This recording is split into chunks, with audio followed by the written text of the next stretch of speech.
क्या किसी नाबालिग लड़की का ब्रेस्ट दबाना, सलवार उतारने की कोशिश करना और बंद कमरे में उसके साथ जबरदस्ती करना रेप की कोशिश नहीं माना जा सकता?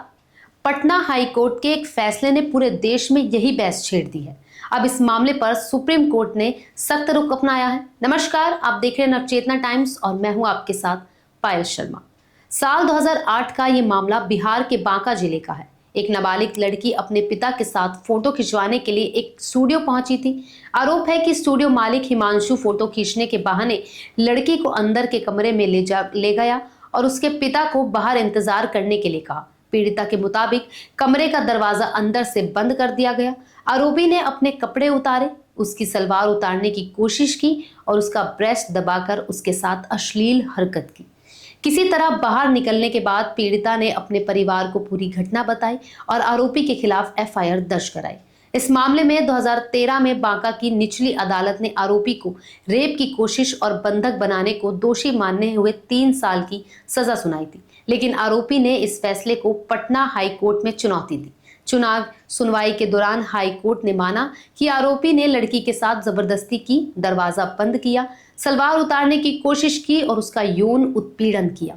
इसके बावजूद अदालत ने कहा कि उपलब्ध सबूतों के आधार पर इसे रेप की कोशिश नहीं बल्कि महिला की मर्यादा भंग करने का अपराध माना जा सकता है। कोर्ट ने मेडिकल सबूतों की कमी और अन्य परिस्थितियों का हवाला देते हुए आरोपी को रेप के प्रयास के आरोप से राहत दे दी। पटना हाई कोर्ट के इस फैसले पर देश भर में विवाद शुरू हो गया।